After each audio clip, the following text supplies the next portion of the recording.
Hey guys, tonight we step into a world lit not by LEDs or smartphone screens, but by the stubborn flicker of candles and smoky torches. Imagine the night around you settling thick and quiet, the air smelling of beeswax, wood smoke, and just a hint of damp straw. You walk into it slowly, shoulders wrapped in something itchy, because honestly, wool is the only fabric most people can get their hands on.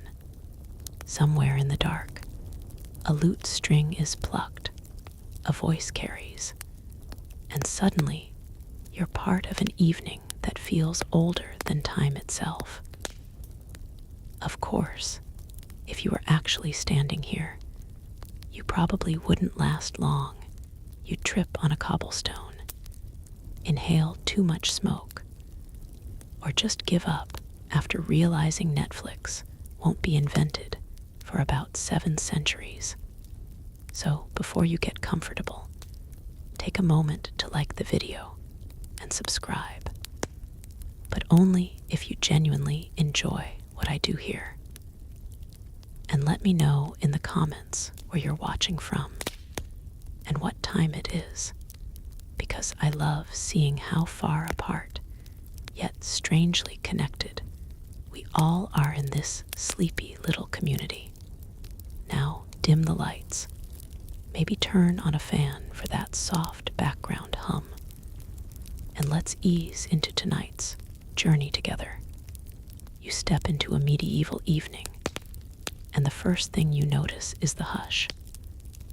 After the day's clamor of carts on stone, smiths hammering, dogs barking, and chickens refusing to go quietly into their coops, night feels like a long exhale.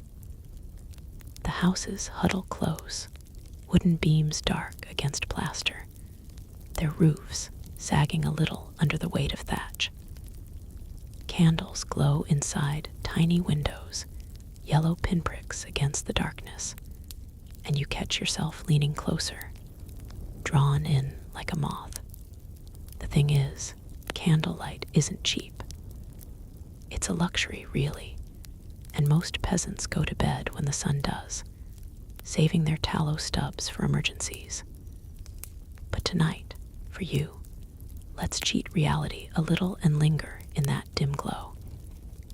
In some wealthy merchant's hall, beeswax candles burn steadily, smoother and cleaner, filling the air with a faint, honeyed sweetness. That's where the slow dance of courtship begins, not in thunderclaps of passion, but in tiny moments stretched out by the shadows on the walls. You're seated at a rough wooden table, grain polished by years of elbows and spilled ale. The fire pops lazily on the hearth, and across from you sits someone who's pretending not to stare. Courtship in this world isn't about swiping left or right. It's about looking, glancing away, then looking again, and hoping you don't get caught. People watch you too, family, neighbors, that nosy aunt whose sole mission is to nudge you toward marriage before you're 20. Privacy isn't really a concept here. You are always observed, your choices weighed like grain in a market. You hear a minstrel start to sing.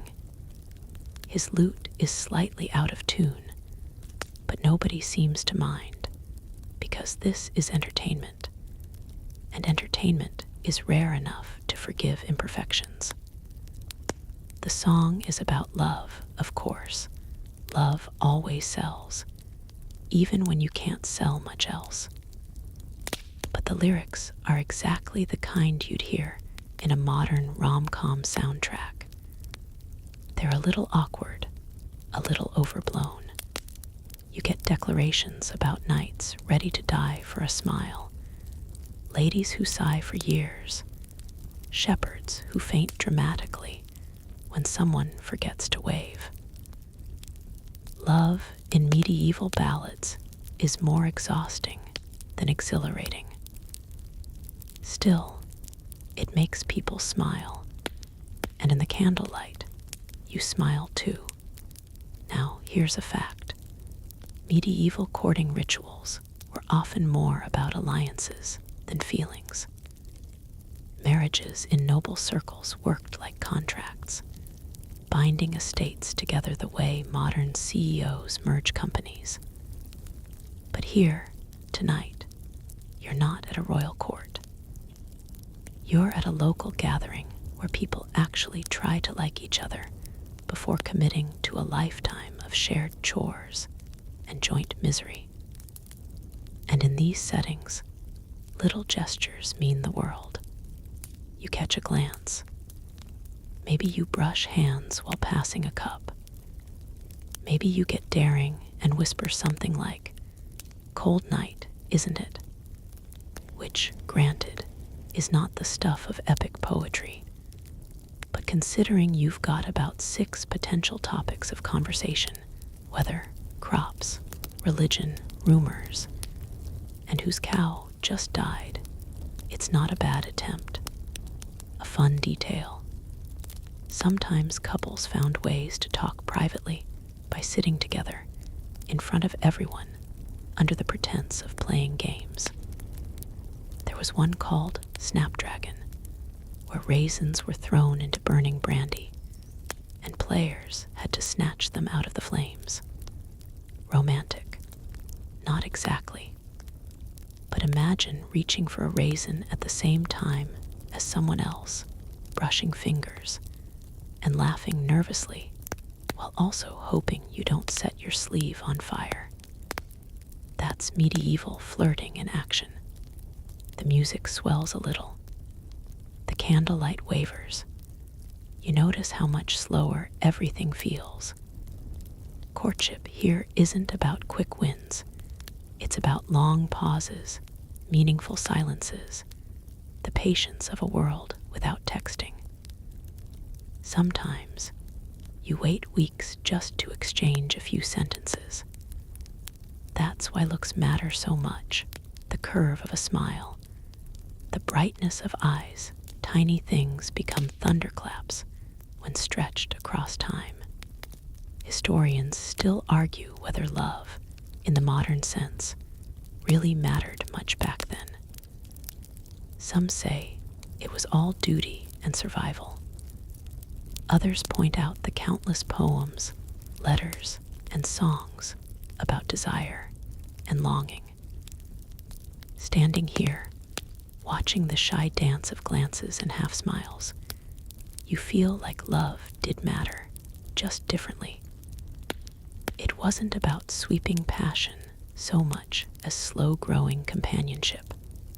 And maybe that's the kind of love that actually lasts, when there's no central heating, and you have to haul water every morning. Let's not get too sappy. Remember the smell? That mix of smoke, sweat, and livestock drifting in from the courtyard. Medieval romance is always just a few steps away from medieval reality. You try to lean closer to your imagined partner, and then you hear a goat bleat loudly from outside. The moment's ruined, but at least it's honest. And maybe honesty is the core of this whole atmosphere romance that lives in flickers, humor, and shared endurance rather than Hollywood-level fireworks. Now imagine stepping outside for some air. The night sky is massive, not dulled by city lights. Stars scatter overhead like powdered sugar on black bread. The chill bites instantly, but maybe that's the excuse you need to pull your cloak a little tighter, or better yet, let someone else share it with you. A simple gesture, offering warmth. In this world, where winters kill crops and summers burn them, warmth is more than comfort, it's survival. Giving it freely might just be the truest love language around. Back inside, the song ends. People clap, a few laugh, and the atmosphere softens. Maybe the ale is working, or maybe it's just the glow of the fire making everyone look kinder than they were an hour ago. You sense conversations deepening. Someone brags about a successful harvest. Someone else tries to impress with a tale of almost meeting a knight once. And there you are, caught in the slow pull of the evening, in the gaze of someone who hasn't stopped sneaking looks at you since you walked in. Would you feel loved in a place like this? Hard to say. The gestures are small, the words awkward, and the stakes unbelievably high, because one false step might mean gossip, lost reputation, or even a marriage arranged with someone entirely different next week. Love is fragile, but perhaps that fragility makes it glow brighter in the candlelight. You feel it flicker, just like the flame in the drafty hall. A fragile spark, carefully guarded, precious, because it might not last. And so you linger, letting the warmth of the fire wash over you, letting the background chatter soften into a sleepy hum. You sit, you wait, you look across the table once more. Somewhere, a dog barks, a chair creaks, and the night grows deeper, slower, heavier. You settle into the stillness, knowing the story of medieval love has only just begun, and the candlelight courtship is merely the first step into a world of codes, potions, scandals, and whispered myths that stretch into the centuries ahead. You wake the next morning in a castle courtyard, the sunlight creeping over stone walls that look like they've seen more winters than you can count. The dew clings to the grass, the air smells faintly of hay, and you hear the restless shuffle of horses in the stables nearby. It's early, but already you can sense that today is not just about chores or breakfast. It's about the quiet hum of something greater, something that people in this world call chivalry. You stretch, rub your eyes, and look around at the bustle of servants and squires, realizing that love here has its own rule book. And unfortunately, no one bothered to make it easy to understand. Imagine stepping into the life of a knight. You've got armor that takes longer to put on than it does to get a Wi-Fi signal in the middle of nowhere. You ride a horse that costs more than a small house. And while you might think your biggest problem is getting stabbed in a joust, it turns out your heart is also constantly under siege. That's where chivalry sneaks in, an entire code of conduct meant to make you noble, brave, and respectful, especially when it comes to women.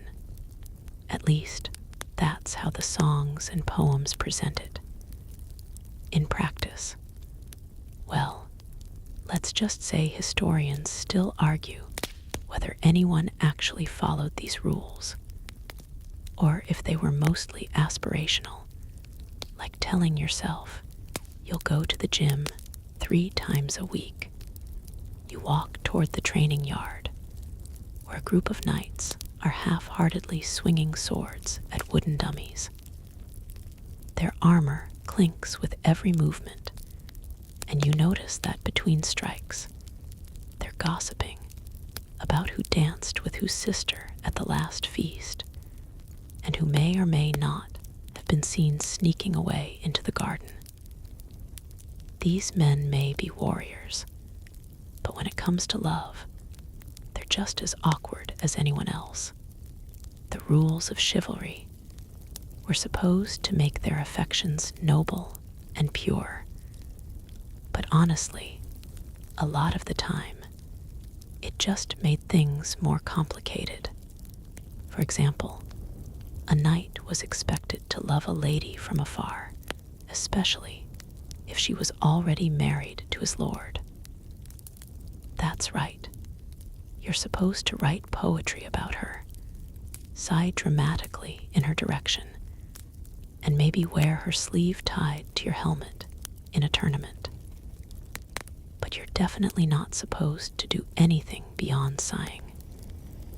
It's the ultimate medieval version of friend-zoning yourself, except it's considered honorable. And of course, you know how humans are. Sometimes they stuck to the sighing, and sometimes they didn't. Which is why scandal was always one whispered rumor away. A troubadour strolls by with a lute slung over his back, humming something about noble ladies and knights pining under their windows. The songs sound dreamy, but you have to imagine the reality. You're a knight. You've just survived 3 days of muddy battle. You smell like horse sweat and old cheese, and you're supposed to present yourself at a lady's chamber door reciting delicate verses. It's hard to picture that as smooth or romantic. But hey, maybe the candlelight helped blur the rough edges. Now here's a quirky detail. Knights weren't supposed to just love, they were supposed to suffer for love. Enduring hardship without complaint was seen as a sign of true devotion. So if you spent nights awake thinking about your lady, congratulations, you were doing it right. If you fought in a tournament and nearly lost a limb, that was practically a love letter. Love here wasn't about feeling good. It was about showing your capacity for endurance, like a strange mix between romance and a fitness challenge. You wander past the great hall where banners flutter lazily in the morning breeze. On the walls hang shields painted with bright colors and family symbols. They're not just decorations, they're advertisements of honor, wealth, and reputation. A knight's conduct in love was expected to mirror his conduct in battle. Brave, loyal, restrained. Of course, if you slip and actually act on your feelings, that's when the poets stop singing and the gossips start whispering. You can almost hear a whispered debate in the hall. Is this code of chivalry a real thing? Or is it just a nice story nobles told themselves? Historians still argue about that. Some say knights took it seriously, holding themselves to ideals of respect and restraint. Others claim the whole idea was mostly literature, a medieval PR campaign to make warriors look more polished than they actually were. If you've ever seen someone post inspirational quotes online, while simultaneously ignoring all of them in real life, you get the idea. As the morning stretches on, you watch a knight carefully choose a ribbon from his lady's gown to tie to his arm before heading out to a joust. It's supposed to be symbolic. He fights not just for victory, but for her honor. You wonder if she actually cares about this, or if she's rolling her eyes in the background thinking, great, another man about to break a rib because of me. Romance here isn't just about flowers and serenades. It's about public display, visible gestures that show everyone your devotion. Subtlety is not really part of the package. Still, there is a kind of charm in the ritual. You can picture knights riding out, banners flapping, shields gleaming, all for the sake of someone's approving smile. It's dramatic, overblown, and honestly impractical. But isn't that what makes romance feel larger than life?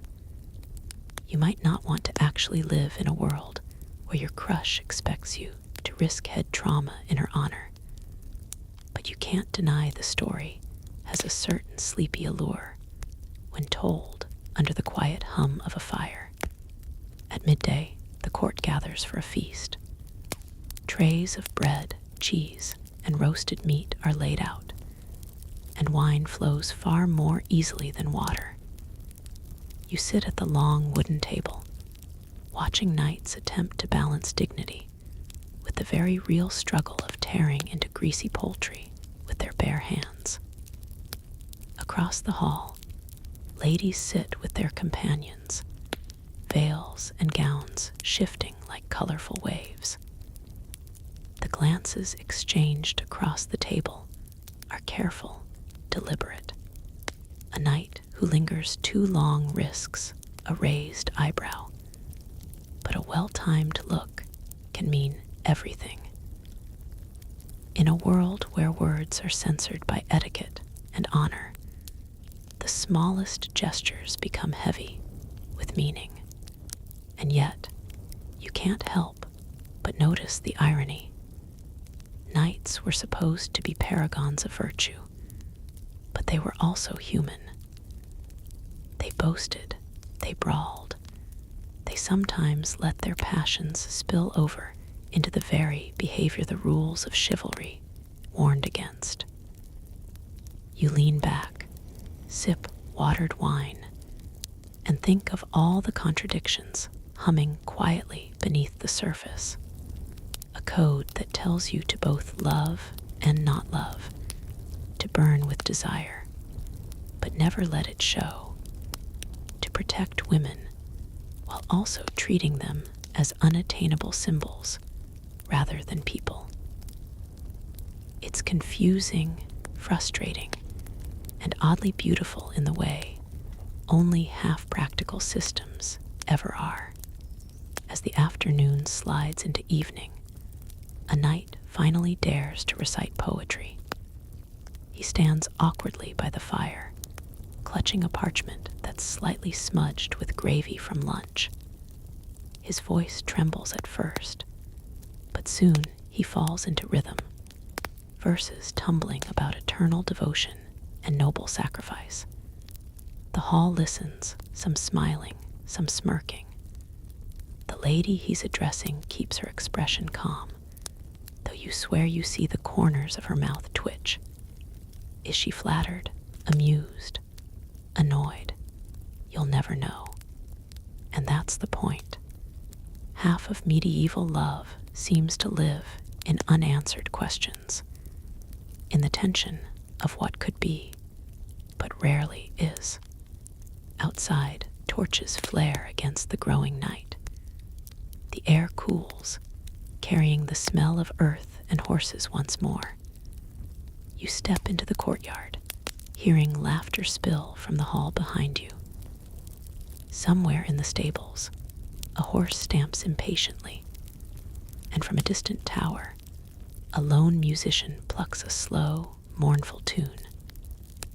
The rules of chivalry feel less like a guidebook now, and more like a performance, part belief, part theater, part aspiration. And as you walk slowly across the stones, cloak trailing, you realize that in this world, love is less about what you feel and more about how convincingly you play the role you've been given. The stars begin to appear again, sharp and cold in the sky. You tilt your head back, listening to the faint hum of the music still drifting through the air, and let yourself sink into the rhythm of it all. The pace is slow, deliberate, like a heartbeat that doesn't want to rush. And though the code of chivalry may be confusing, even contradictory, it has its own sleepy magic, pulling you deeper into the story of love that tries to balance itself between honor, passion, and the never-ending need for human connection. The next stretch of road carries you out of the castle's stone embrace and down toward the humbler fields, where the smell of tilled earth and damp grass replaces the perfume of beeswax and roasted meat. Here, in the scattered villages dotted across the countryside. Love doesn't wear armor or recite poetry under vaulted ceilings. Instead, it hums quietly between furrows, whispers through hedgerows, and clings stubbornly to songs carried on the evening air. You tread carefully along a muddy path, boots sinking slightly, and you hear it before you see it. The sound of voices rising and falling in unpolished harmony. You round the bend and find a group of peasants gathered by a low wooden fence.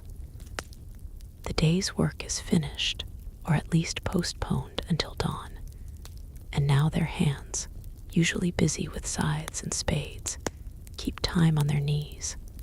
They're singing, not in any polished courtly fashion, no carefully memorized poetry. This is raw, practical music, meant less for admiration and more for connection. The lyrics are simple, sometimes funny, sometimes a little sharp, and almost always about love. But here, love doesn't come wrapped in codes of chivalry. It's about who brought the nicest loaf of bread, who had the straightest rows of beans, or who gave the best grin across the market square. You settle into the rhythm of it, swaying slightly with the melody. A man sings about a girl with bright eyes who always sells her eggs a little too cheaply, making everyone wonder if she just wants an excuse to chat. A young woman answers with a verse teasing him for missing half his hay last summer because he was too busy hanging around the well where she drew water. The group bursts into laughter, and you can't help but smile. Romance here is laced with humor, half flirt and half practical jab, because everyone knows survival takes work, and you can't spend all your energy sighing under windows. The air cools as dusk settles, and someone brings out a crude pipe to join the singing. The music winds into the twilight like smoke from the chimneys, comforting and easy. You notice how love, in this setting, isn't wrapped in secrecy or cloaked in grandeur. It's woven into everyday exchanges. A gift of cheese from one family to another might just mean neighborly kindness, or it might mean something more, a gesture loaded with possibility. Bread, butter, ale, and song. These are the courtship tokens of the peasantry. They're no less meaningful than silk ribbons or golden rings, just quieter, humbler, stitched into daily life. Historians still argue whether peasants even had the luxury of love, since survival was so consuming. Some say marriages were mostly practical, designed to bind families and resources together. But then you hear these songs, rough and playful, filled with little details of longing, and you realize feelings found their way in no matter what. Humans can't resist turning the grind of daily work into stories of affection, and the peasants were no exception. You imagine someone trudging through a muddy field, muttering a lyric to themselves about the way. A certain someone laughed at the last feast, and suddenly the toil feels lighter. A quirky detail floats into your mind. In some parts of Europe, young men and women would literally sing back and forth across fields while they worked. Love songs became a kind of shouting match, verses tossed like handfuls of grain over the furrows. It wasn't always graceful, but it was lively, and it meant that while your back ached and your hands blistered, at least you had a distraction. Some of those exchanges might even end with someone offering to walk the other home, which, in medieval terms, was as bold as a marriage proposal. You sit near the fence, feeling the rough wood under your palms, watching how the singers lean into each other's verses. It strikes you that this is intimacy of a different kind. No grand gestures, no tournaments, no candles. Just the joy of being heard, of having your voice rise into the same air as someone else's, of laughing at the same punchline. Maybe romance here is less about drama and more about endurance, the slow weaving together of lives that already overlap in fields, wells, and kitchens. A couple of children run past, chasing each other with sticks, and you notice how casually everyone keeps an eye on them. Life is always communal here. Privacy doesn't really exist, which makes secret romances both harder and more delicious. One stolen glance at the well might be replayed 100 times in your head before you get another chance. And because gossip moves faster than smoke in a breeze, the whole village will probably know about it before you do. But maybe that's part of the thrill, the mix of risk and hope wrapped into every small exchange. The singing drifts into slower melodies as night deepens. The stars come out again, crisp and sharp above the dark thatched roofs.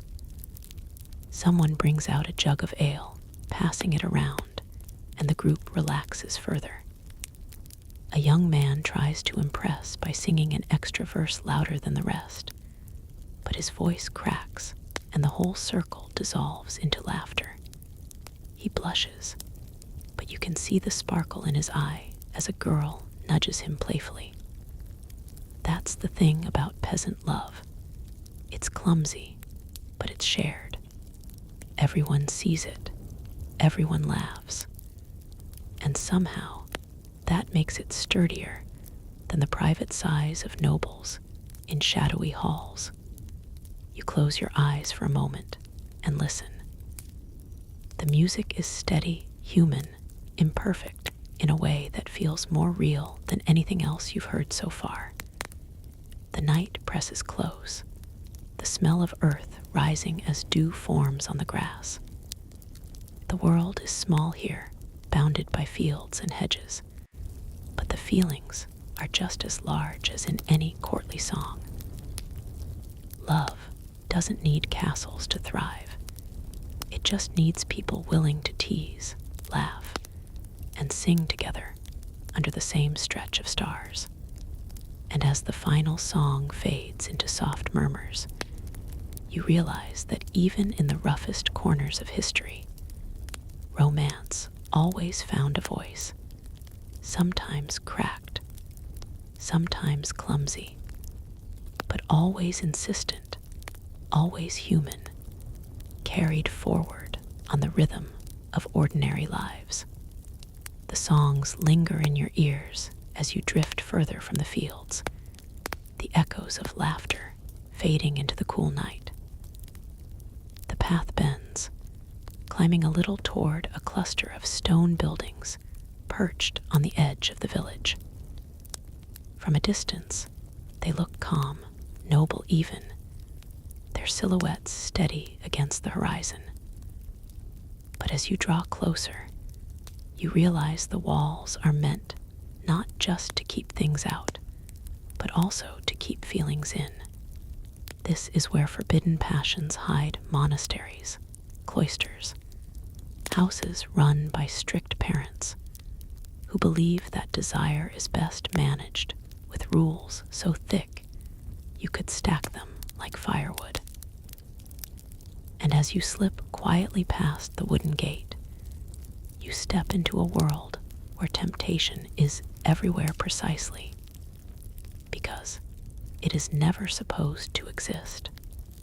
The air inside the cloister is heavy with incense, beeswax, and the faint mildew of stone that never really dries. Candles line the hallways, their smoke curling upward into shadows that almost look alive. You hear chants in the distance, low and steady, voices trained to blend into something seamless. At first it sounds peaceful, even soothing, but the longer you listen, the more you sense the tension under the surface. These voices belong to men and women who vowed to cut themselves off from the world's distractions, including love. Yet, you can't help but notice the irony. Telling a human heart to stop wanting is like telling fire not to burn. You tread softly down the corridor, the soles of your shoes brushing against cold flagstones. Somewhere ahead, a door creaks, and two figures slip quickly into the shadows, robes swishing, voices hushed. You can't hear what they're saying, but you can guess. Even in monasteries, maybe especially in monasteries, attraction sneaks in like ivy through cracks in the wall. Historians still argue about how often vows of chastity were actually kept. Some believe the rules were taken seriously, that monks and nuns dedicated themselves entirely to prayer and discipline. Others point to records of scandals, whispered confessions, and stern punishments as proof that human desire couldn't be erased with a vow. The truth probably lives somewhere in between part aspiration, part reality, tangled together like candle smoke in the rafters. A curious little detail.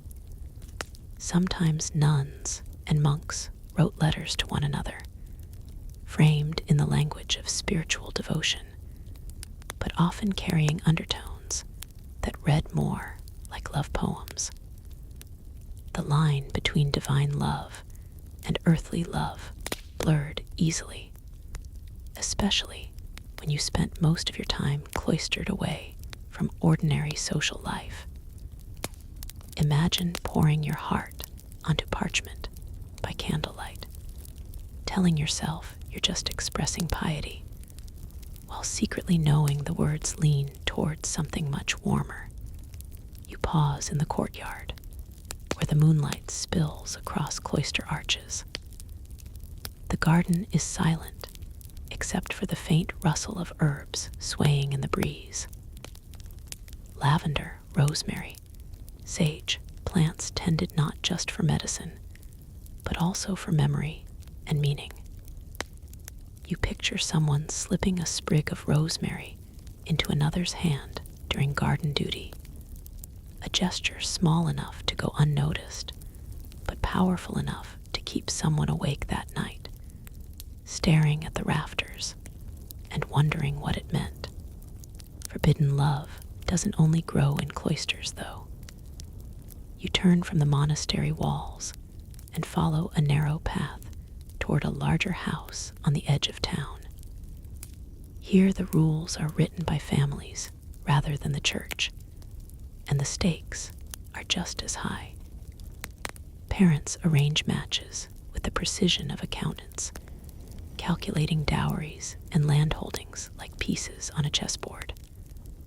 A daughter's glance at the wrong person could throw those plans into chaos.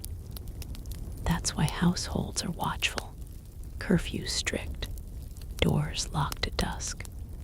But you know as well as anyone, the more you forbid something, the more tempting it becomes. Through a small window, you glimpse a dimly lit hall where a family gathers. The father speaks sternly, voice low and firm, while the daughter listens with her hands folded carefully in her lap. She nods at his words, but when her eyes flicker toward the doorway, you catch a glimpse of the truth. Someone lingers there, shadowed and hesitant, watching her with the kind of intensity that makes walls feel flimsy. In a world where love is supposed to obey, every stolen look feels like rebellion. And rebellion, in this context, often comes with stories that grow into legends. Tales of lovers climbing down from towers, sneaking through gardens, passing letters sewn into clothing. Some stories end well, many do not. The medieval world didn't always forgive lovers who broke the rules. Still, the human instinct to reach across boundaries never really stopped. You imagine a boy pacing outside the village gate, waiting for the faintest sign, a flicker of a candle in the right window. That tells him she's thinking of him too. That moment, small and fleeting, is enough to fuel weeks of hope. It's here, in this tension, that the fabric of medieval society feels most fragile. On the one hand, rules of chastity and obedience were drilled into people through sermons, laws, and parental lectures. On the other hand, the body still hummed with its own stubborn rhythm. The heart still leaned toward someone across the room. The forbidden became not just dangerous, but irresistible. Maybe that's why so many songs and tales from this era circle around the same theme: the longing for something you're not allowed to have. You step back into the night, leaving behind the stone walls and the watchful windows. The village around you is quiet, most doors barred, most fires banked low. Yet you sense under the stillness 1,000 secret thoughts, people lying awake on rough straw mattresses, listening to the night and replaying moments they couldn't speak of in daylight. Love here is a risk, but perhaps that risk sharpens it, makes it glow brighter in memory than it could ever look in the open. And as you walk further into the darkness, the stars dimmed by a thin fog rolling over the fields, you realize that forbidden passions may never have been the rule, but they were always the spark, flickering at the edges of discipline, tempting enough to rewrite the strictest codes, if only for a heartbeat. The fog clings to your cloak as you follow the winding road into the heart of another village, where the sounds of morning stir long before the sun lifts fully over the hills. A rooster crows with relentless confidence. Dogs bark at shadows that don't exist. And from the half-open shutters of houses, smoke curls into the damp air. Today feels heavier, more deliberate, as though you're about to step into a different kind of love story, not one of candlelight whispers or forbidden longing, but of contracts signed with handshakes, livestock, and a great deal of parental side-eye. You've arrived at the world of arranged matches. You pause at the threshold of a timber-framed hall where voices already clash over the scrape of wooden benches. The smell of porridge and ale mingles with the sharp tang of parchment and ink. Because yes, even love here needs paperwork. At the head of the table sits a local steward, puffed up with importance, quill in hand, ready to record the details of who's marrying whom, and more importantly, what comes with them. Because make no mistake, marriage is rarely just about two people.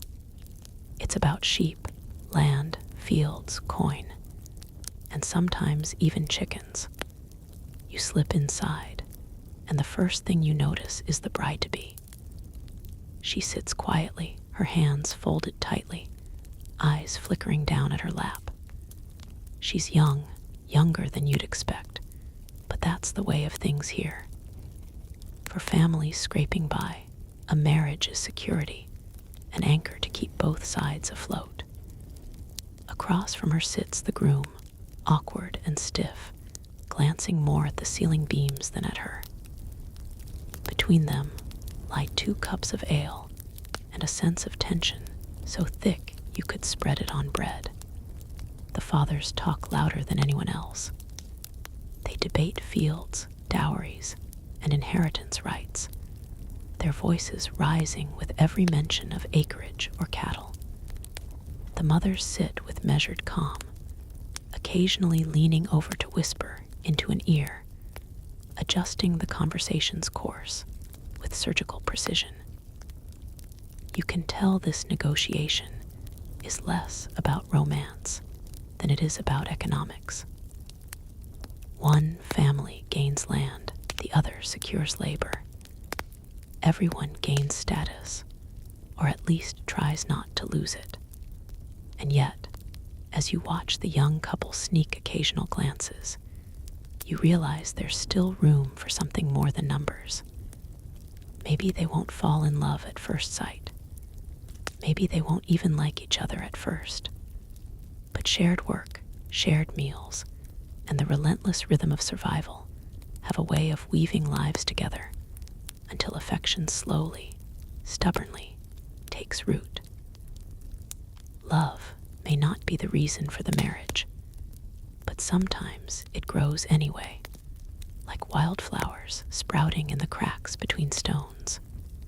Historians still argue how much choice individuals actually had in these matches. Some suggest peasants had more freedom than nobles, who were tightly bound by family alliances and politics. Others argue the opposite, that even peasants had little say, because families depended too much on practical arrangements to leave room for romance. The truth likely varied from village to village, family to family. You can almost imagine 2 young people being told they'll marry next spring, and spending the winter staring at each other across the marketplace, silently weighing their future. A quirky little detail.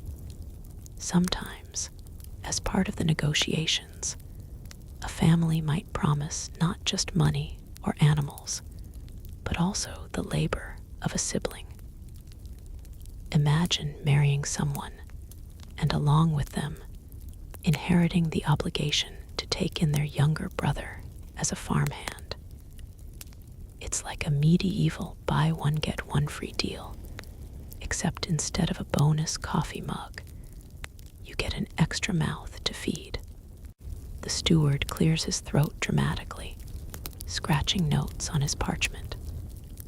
The terms are set: a small plot of land here, a cow there, a few pieces of silver to sweeten the deal.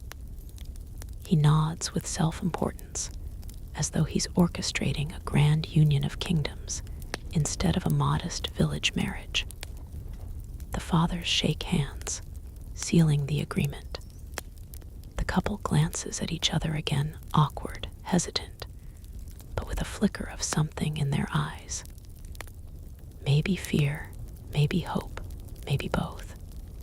You leave the hall and step into the crisp air outside, where children chase each other between huts and women hang laundry that steams faintly in the sunlight.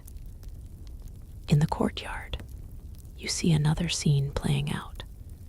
A young man and woman standing just a little too close by the well, their heads bent in conversation. Their families may never approve, but here they are anyway, carving out a sliver of choice in a world where choice is scarce. For every arranged marriage, there were whispers of defiance, elopements that scandalized communities, couples who dared to across lines of class or religion. Not many succeeded, but the stories linger, proof that even the firmest contracts couldn't fully cage the human heart. Later in the day, the village gathers for a betrothal feast. Tables sag under the weight of bread, stews, and whatever meat could be spared. It's not lavish, but it's enough, and enough is a kind of wealth. Minstrels arrive, singing ballads about noble love that sound comically out of place among muddy boots and patched cloaks. Children dance in circles, while older folks nod approvingly at the new alliance. For them, this marriage is reassurance, continuity, survival, the knitting together of community ties. The bride and groom sit side by side now, sharing food, still shy, but a little less stiff. He offers her a piece of bread. She accepts it with a small smile. It's not much, but it's a start. In a world where marriages are forged in the fires of necessity, perhaps the small gestures are the ones that matter most. As evening falls, torches flare and the feast continues with laughter, ale, and the inevitable drunken boasts. Someone sings too loudly. Someone else falls asleep on a bench. And through it all, the couple remains quiet, watching the revelry together. You wonder what's running through their minds. Maybe resignation. Maybe the tentative stirring of curiosity about one another. Either way, tomorrow they'll return to work, side by side, and begin the long process of turning an arrangement into a partnership. Walking away from the firelit gathering, you glance back once more. The village hums with life, the air thick with smoke and song. Arranged marriages may not look like the love stories you're used to, but in their own way, they kept the world turning, binding people together, not just for affection, but for survival. And perhaps survival itself, shared and stubborn, was its own kind of love. You wake to the soft murmur of voices outside a crooked little hut at the edge of the village, where the scent of herbs drifts thick and heavy through the morning air. Bundles of dried plants hang from the rafters, their shadows stretching long across the doorway. And inside, a woman leans over a smoky cauldron with the solemn focus of someone who very much wants her stew to double as a love spell. This is the world of medieval potions and charms, where love isn't always left to chance. It's coaxed, brewed, whispered into existence with all the seriousness of a science experiment, and about half the actual science. You step closer, careful not to knock over a basket of roots by your feet. The woman doesn't notice you, too busy stirring the bubbling mix. A younger girl sits cross-legged in the corner, watching with wide eyes as though witnessing the secrets of the universe. The woman drops in a sprig of rosemary, mutters a few words under her breath, then adds honey for sweetness, because clearly, if you want love to last, it needs sugar to keep the bitterness away. She pauses, tastes the brew, makes a face, and tosses in another handful of something leafy. Evidently, romance tastes a bit like grass clippings. Her customer sits nervously on a stool, wringing his cap in his hands. He's a farmhand, judging by the dirt beneath his nails, and from the way he shifts uneasily, you can tell he's not sure if he believes in this or not. But belief is hardly the point. Hope is the currency here, and hope is worth paying for. If a draft of herbs might make the girl at the mill look his way, why not give it a try? Historians still argue whether people truly believed these charms worked, or whether they served more as a ritual, a way to feel a little more in control of the unpredictable tides of desire. Some records suggest genuine faith in magical remedies. Others hint that villagers treated them like we treat lucky socks before an exam. Maybe they don't actually change anything, but they make you feel braver. The woman pours the steaming potion into a clay cup and hands it over with a warning. Drink it at dawn, before speaking to anyone else, and certainly before washing. The young man nods seriously, clutching it as though it were a relic.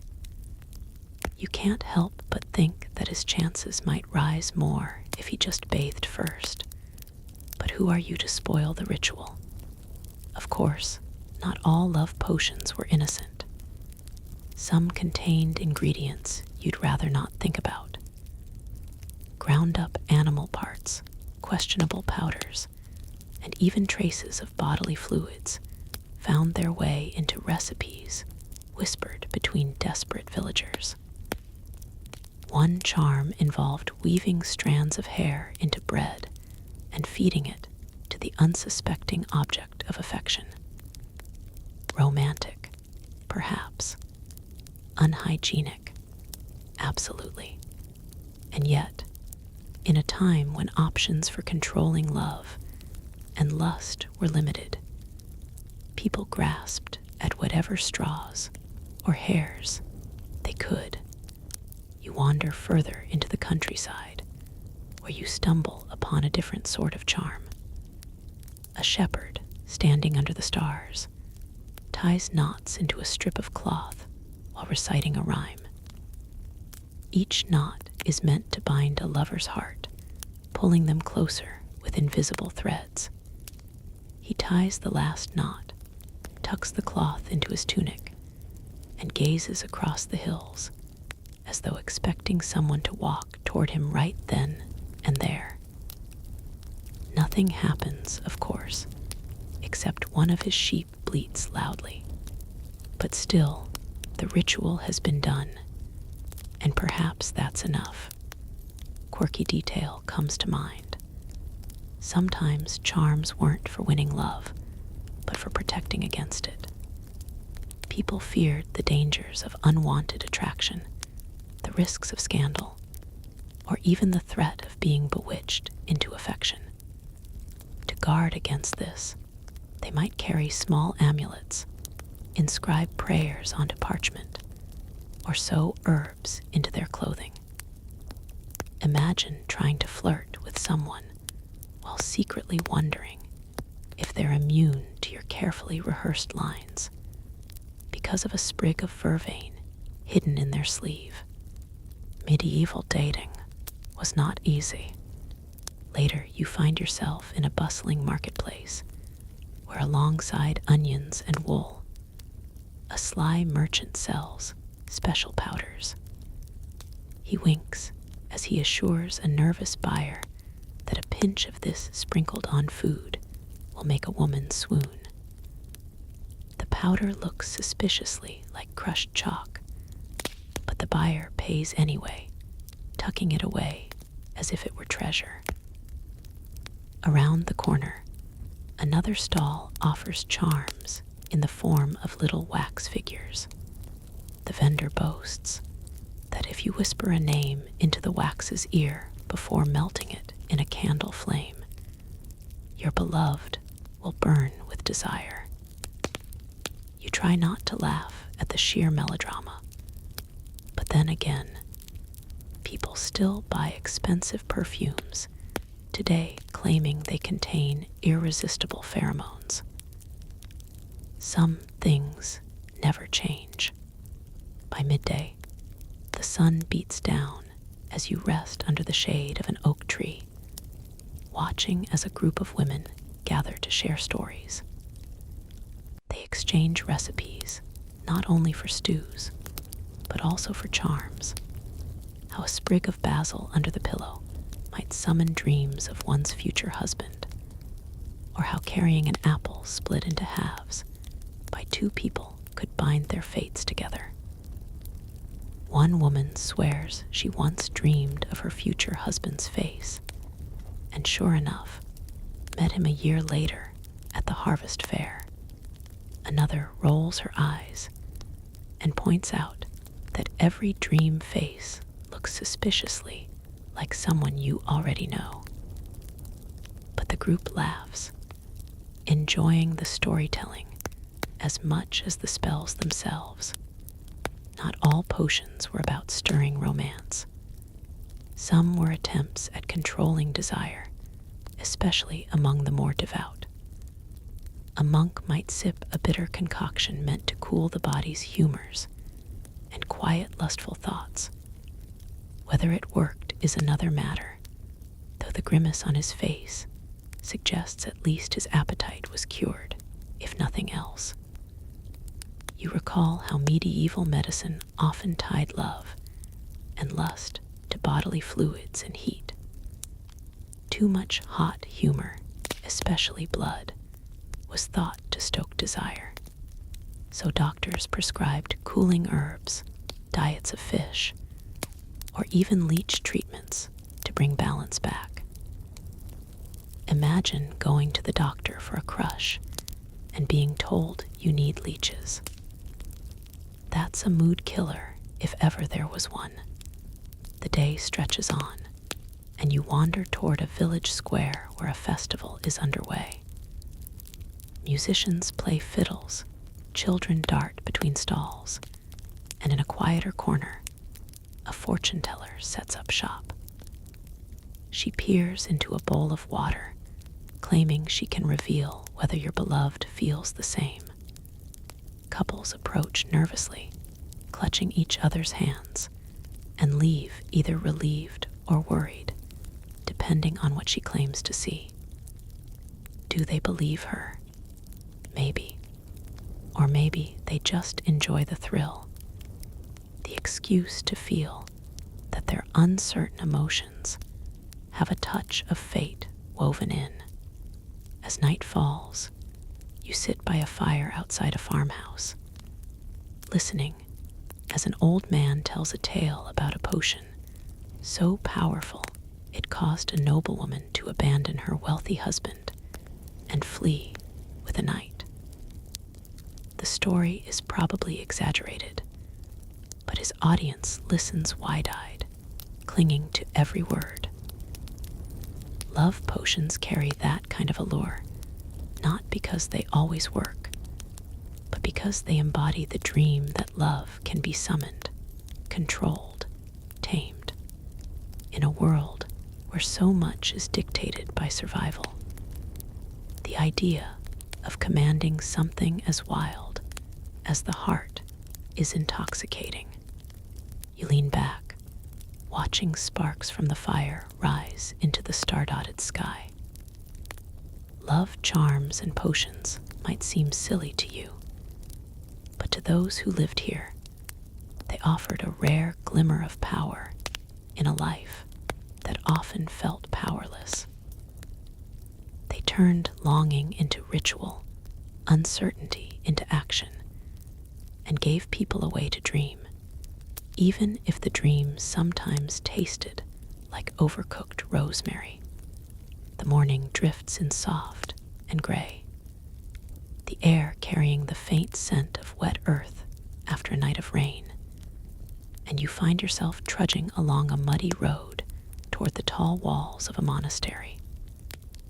The bells toll gently, their sound rolling across the countryside like a low heartbeat, steady and reassuring. Inside, life moves at a rhythm very different from the noisy villages you've wandered through. Measured prayers, whispered chants, and the steady scratch of quills on parchment. Here, The pursuit of love is not a dance in a marketplace or a secret charm muttered under the stars. Here, it is something quieter, more hidden, and far more complicated. You step into the cloister, where robed figures shuffle slowly across the flagstones, eyes downcast. Their vows of chastity hang over them like heavy cloaks, and yet, as you linger, you realize that love and desire have a way of slipping through even the most fortified walls. The scent of incense is thick, but beneath it lies the faint trace of something more human, the warmth of longing that doesn't disappear just because someone swore an oath. A young monk passes you, his hands folded neatly in front of him, lips moving silently in prayer. But you catch the way his eyes flicker when a visiting pilgrim walks by, a woman whose bright cloak stands out like a flame in the gray. He lowers his gaze quickly, cheeks coloring, but the moment lingers. Historians still argue whether monastic rules truly quelled desire, or whether, more often than not, they simply redirected it into other forms, intense friendships, spiritual devotion, even elaborate poetry dedicated to the divine that read suspiciously like love letters. You wander into the scriptorium, where monks bend over manuscripts, their faces lit by narrow beams of sunlight through high windows. One scratches diligently at the margin, adding notations. But if you look closer, you see the little doodles, tiny figures of lovers, scandalous sketches tucked into the corners like guilty secrets. It makes you smile. Even in the holiest places, human thoughts leak out in ink. A widely accepted fact is that monasteries preserved countless classical works of literature, including those full of passion and romance. And while they may have copied them in the name of learning, you can imagine a few monks lingering a little longer on the juicier passages of Ovid than they strictly needed to. Later, you find yourself seated in the refectory, where the monks eat in silence, while one brother reads aloud from the scriptures. But silence doesn't stop thoughts, and as you glance around, you notice the glances exchanged between certain pairs. Bonds form in places like this, where isolation and strict discipline press people closer together. Some historians suggest that same-sex love and affection flourished quietly behind monastery walls, hidden beneath the language of spiritual brotherhood. The church condemned it officially, of course, but the evidence, letters, confessions, whispered rumors, suggests that reality was much more complicated than the official rules. Out in the gardens, where herbs grow in tidy rows, you come across a nun tending to lavender. She hums softly, her veil brushing against her shoulders, and for a moment, you almost forget where you are. She looks up, eyes bright, and greets you with warmth. You remember then that convents, too, were not immune to the tug of love and longing. Some women entered willingly. Others were placed there by families with too many daughters and not enough dowries. Inside those walls, friendships blossomed, and sometimes affection deepened into something the rules could never quite erase. There are stories quiet, half hidden in dusty archives, of nuns writing letters to women outside the convent, their words charged with longing. One, in particular, writes to a noblewoman with such tenderness that you wonder whether the boundary between spiritual devotion and romantic love was ever clear to her at all. And again, scholars debate. Were these simply the overblown flourishes of medieval rhetoric, or confessions of genuine passion? The answer is probably both. As the day unfolds, you wander into the library, where a monk reads intently from a heavy book. You glance over his shoulder and catch the words commentaries on love, written by theologians who twisted themselves into knots trying to define it. Was love always tied to lust? Could love for God mirror the love one feels for another person? Some argued that earthly desire was a dangerous distraction. Others suggested that all love, in some way, reflected divine love. You can almost hear the frustration in the margins. The way these scholars circled endlessly around something so impossible to pin down. And yet, despite the warnings, monasteries and convents were often filled with song, beautiful hymns that soared upward, words of longing addressed to God or to the Virgin Mary. You listen as voices echo through the stone chapel, the harmonies weaving together, and you can't help but notice how much these songs sound like love songs. Perhaps that was the safest outlet, transforming human yearning into devotion, channeling it into art that transcended the body, even as it sprang from it. By afternoon, you've joined the monks in their daily routine, walking through the cloister while they chant prayers. The rhythm is hypnotic, steady, and yet you catch the weary slouch in a few shoulders. Some here surely joined with pure hearts, but others, perhaps a younger son with no inheritance, or a girl whose family couldn't find her a husband. For them, the cloister is less a calling than a cage, and cages only make the longing sharper. You wonder how many found secret ways to slip outside, even just for a night, seeking the kind of connection they were told to renounce. One story drifts to your ears as you rest near the cloister fountain. A tale of a monk who fell in love with a local woman and would sneak out to meet her. When caught, he confessed, claiming that his feelings had taught him more about God's mercy than years of study ever had. Was he punished? Likely. But his story survives because it resonates. Love, after all, rarely obeys the neat lines drawn by rulebooks. As dusk approaches, the nuns light candles in their chapel, the glow soft against their faces. You watch them kneel, heads bowed, and you wonder what thoughts flicker behind their closed eyes.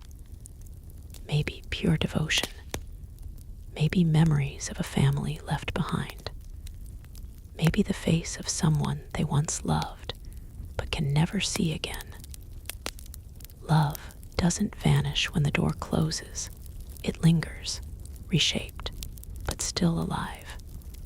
You think back to the young monk who looked too long at the pilgrim's cloak, and to the nun who wrote letters that brimmed with tenderness.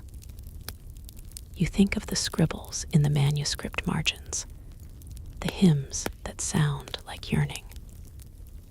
You realize that monasteries were never free of love and desire. They simply reframed them, repackaged them, tried to lift them upward toward heaven, even as human hearts tugged them stubbornly back to earth. And as the final bell of the night rings, echoing through the stone halls, you feel the stillness settle around you. The monks retreat to their cells. The nuns extinguish their candles, and you remain in the courtyard, listening to the silence. Somewhere within those walls, someone lies awake, heart stirring with feelings they're not supposed to name. And you can't help but smile, because no matter how strict the vow, no matter how heavy the rule, love always finds a way to linger in the quiet spaces. The road leads you away from the monastery walls and back into the lively sprawl of the town, where the clatter of hooves and the smell of smoke rise thick in the evening air. Lanterns flicker to life one by one, their glow stretching across cobbled streets slick with mud. And as you wander through the marketplace, now winding down for the night, you hear laughter rising from a building at the corner. The sound is rough, hearty, the kind of laughter that belongs to people who have had a little too much to drink and a little too little to lose. You follow the noise, and soon enough you've stumbled into the world of taverns and brothels, places where love, or at least its cheaper cousin, is bought and sold with frankness that would scandalize the cloister you left behind. Inside the tavern, the air is thick with smoke, roasted meat, and spilled ale. A bard strums a lute lazily in the corner, spinning a song about a knight who lost both his lady and his horse. And somehow the horse seems the greater tragedy to the drunken audience.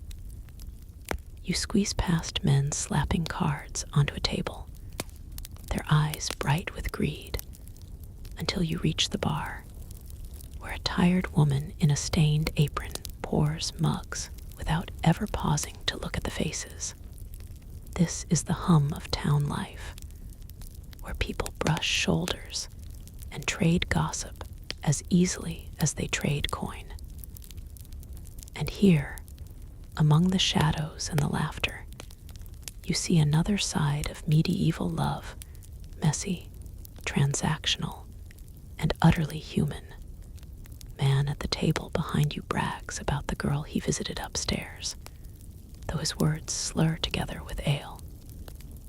A woman in bright red sleeves catches your gaze, her smile practiced, her movements graceful in a way that hints at long training in reading people.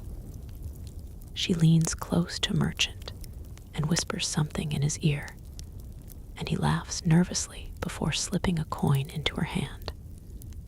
It's easy to think of brothels as hidden corners of society, but here, in the heart of town, they are anything but hidden. Many cities openly license them, even taxed them, because where there was demand, there was always profit. And yet, the story of brothels is not only one of money changing hands. You watch as the woman in red leads the merchant upstairs, and you wonder whether the line between affection and performance was ever clear. Some clients surely wanted nothing more than a transaction, but others came seeking something softer, a listening ear, a warm body that made them feel less alone for an hour.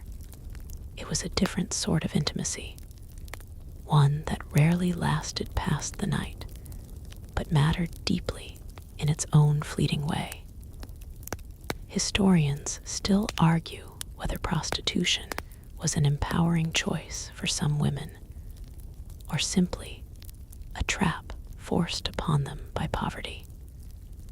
The truth, like most truths, probably lies somewhere in between. You sip your drink, and a man beside you leans close, his breath hot with wine, and tells you a story. He swears he once met a woman who could recite poetry while she kissed him. who spoke of courtly love like a lady, but worked in a brothel like any other. She knew more about Ovid than the monks did, he boasts, and you realize that education and desire sometimes crossed paths in surprising ways. In some towns, women in these trades were surprisingly literate, passing stories, jokes, and sometimes even writing letters for their clients. Love, it seems, always finds curious shapes, even in the dim glow of a tavern lamp. Out in the alley behind the tavern, you find another world altogether. There, pressed against the wall, two people cling to each other, lips meeting in a kiss too hurried to be mistaken for romance. The alley reeks of horse dung and spilled beer, and yet, in their stolen moment, none of that seems to matter. Not all love was gilded with roses or serenades. Sometimes it was quick, rough, and desperate. A moment's warmth snatched in a life that was often cold and uncertain. You drift toward another house, marked by a painted lantern swaying gently outside its door. This one, you realize, is a brothel proper, not just a tavern with upstairs rooms. The inside is brighter, louder, filled with music and perfume that tries in vain to mask the sweat beneath. Women and men both move through the crowd, their laughter a little too sharp, their touches lingering just long enough to invite. You watch as a young knight, barely old enough to grow a beard, is led inside by a woman who might be twice his age. His friends cheer him on, clapping him on the back, and you can't help but think that this is as much a ritual of proving manhood as it is anything to do with love.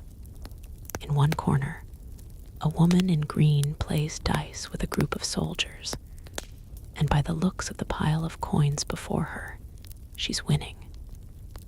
She winks at you as if to say that survival here is as much about wit as anything else. Later, when she rises, you notice the limp in her step, and it reminds you that life in these places was never easy. Disease was common, punishments harsh, and respect from the outside world scarce. Yet for many women, this work was one of the few avenues for earning their own coin. However dangerous it might be, you recall the way the church railed against brothels, calling them dens of sin. And yet, curiously enough, many towns built them right near the gates of cathedrals. Officially condemned, unofficially tolerated, even regulated. That contradiction tells you everything you need to know about medieval society. Desire might be frowned upon, but it was never going to vanish. Better, the authorities thought, to control it, to pen it up in a particular district, than to let it run rampant through the respectable parts of town. The laughter grows louder as the night deepens, and you realize that here, love and lust often blurred into something more complicated. Some clients returned again and again to the same woman, bringing small gifts, treating her less as a service and more as a sweetheart. Did those relationships matter? Did they last? Maybe not in the way romances in poems did, but for the people involved, they were real enough. A man who worked the docks might find solace with the same partner after each voyage, and she might wait for him, not because of obligation, but because, in some small way, she cared, One story drifts to you from the far end of the room, where two women whisper together, their hands brushing as they share a laugh.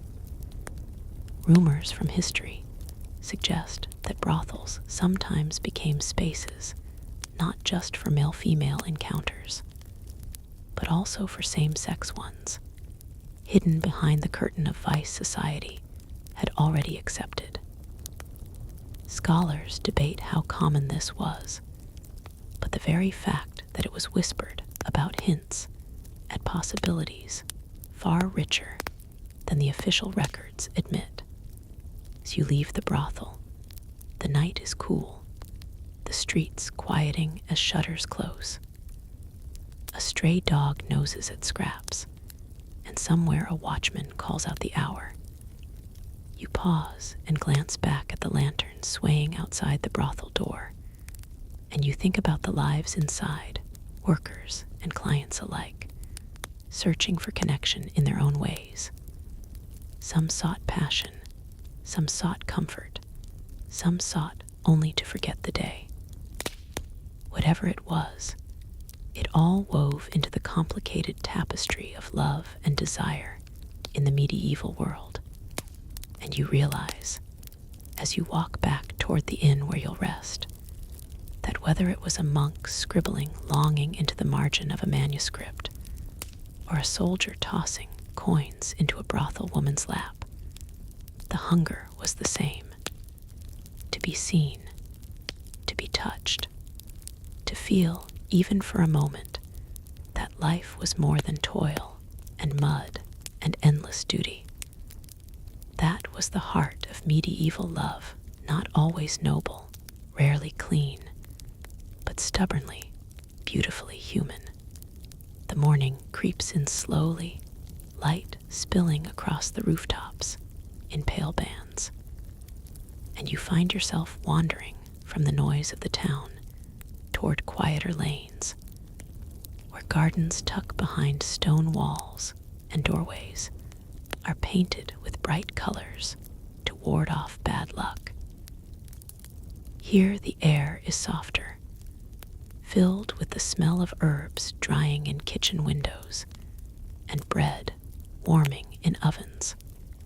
You step through a gate left slightly open and find yourself in the courtyard of a home, a place where family life stretches out like a tapestry woven from love, duty, and just a little exasperation.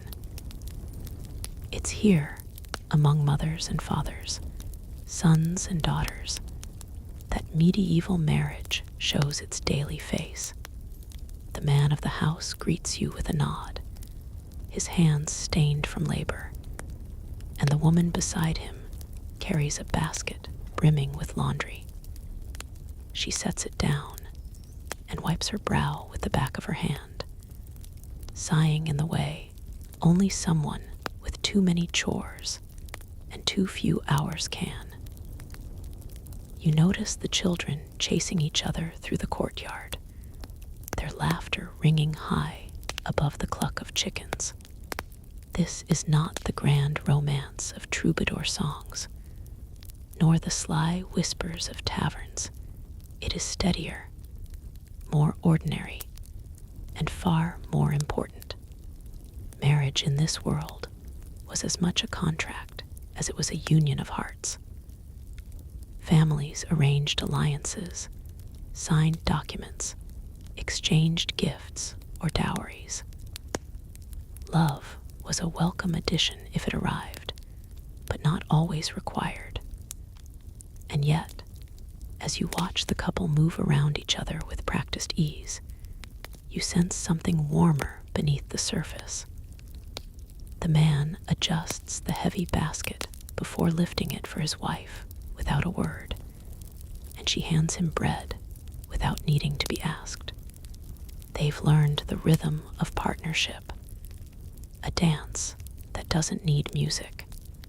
Inside, the walls are hung with herbs, the table cluttered with wooden bowls, and at the far end of the room sits a cradle where a baby fusses softly. The mother scoops the child up rocking gently, murmuring something you can't quite catch. Parenthood was rarely easy in these times.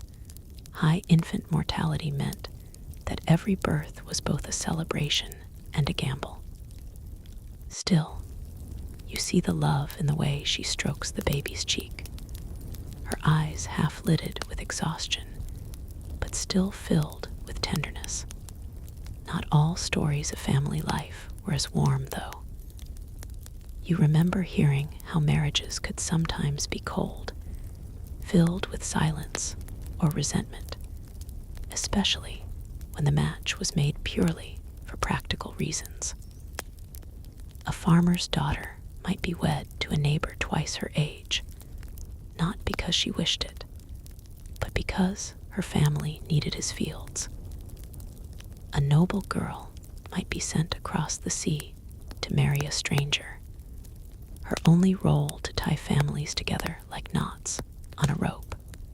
Historians still argue whether affection grew out of these arrangements, or whether many couples simply endured. Yet affection did bloom more often than you might expect. A collection of letters between husbands and wives from the period survives, and you recall one where a man wrote tenderly to his wife while away at war, calling her the light of his eyes. That phrase lingers in your mind as you watch this household bustle around you. Even if love wasn't the foundation, it could still grow like ivy, creeping along the walls of obligation until it softened the edges. At the table, the family eats together, sharing bread, cheese, and a pot of stew that smells faintly of leeks. The children squabble over the last chunk of bread until their mother cuts it in half with exaggerated fairness, and they settle down with pouty glares. You can't help but smile, because that argument could just as easily have happened centuries later in some modern kitchen. Love in families was often expressed not in grand declarations, but in the small acts of everyday life: feeding, teaching, scolding, comforting. Marriage also carried rules, plenty of them. The church laid out expectations of fidelity, of mutual support, of the roles each person should play. Men were supposed to protect and provide. Women were supposed to manage the home and bear children. But you notice that in practice, the lines blur. The woman of this house helps in the fields when needed, and the man takes his turn rocking the cradle when his wife's hands are busy. Reality rarely matched sermons exactly. There were, of course, tensions. Husbands sometimes held legal power over their wives, and that imbalance could lead to hardship or worse. A wife's property often became her husband's upon marriage, unless carefully written contracts said otherwise. And yet, women found ways to carve out influence through managing money, directing households, or even leveraging their family connections. You hear the mother of this house give instructions to her oldest daughter about how much grain to save for the market, and the girl nods dutifully. Clearly, her voice carries weight here. You remember the jokes you overheard in the tavern last night about nagging wives and bumbling husbands. Humor, after all, is often built on the frustrations of family life. One story told of a wife who supposedly outwitted her husband by swapping a goose for a better bargain, only for him to discover too late that she had also kept the money. Whether true or not, such tales remind you that marriages were not just solemn contracts. They were also partnerships full of teasing, arguments, reconciliations, and compromises. In some cases, couples even took their disputes to church courts, seeking annulments or separation. These records reveal remarkable details of married life. Women testifying about neglect, men arguing over dowries, neighbors called as witnesses to private squabbles. Reading them, you almost feel as though you've eavesdropped on a 1,000-year-old argument through a thin wall. Some stories are tragic, others almost comically familiar, like the man who claimed his wife was too loud, or the woman who complained her husband never provided enough firewood. Outside, the sun rises higher, and you wander with the father of the household into the fields. He shows you the furrows of the plow, the way he scatters seed, and you realize that love in marriage was not just about emotion, but survival. A bad harvest, a broken tool, an illness, any of these could test a family's bond. In times of hardship, couples leaned on each other in ways that mattered more than poetry. Perhaps that is why so many marriages lasted, not because of romance, but because of necessity turning into companionship. You think again about dowries and how they shaped these unions. A daughter with a generous dowry might marry into a more comfortable life, while one without could be sent to a convent or wed to a poorer man.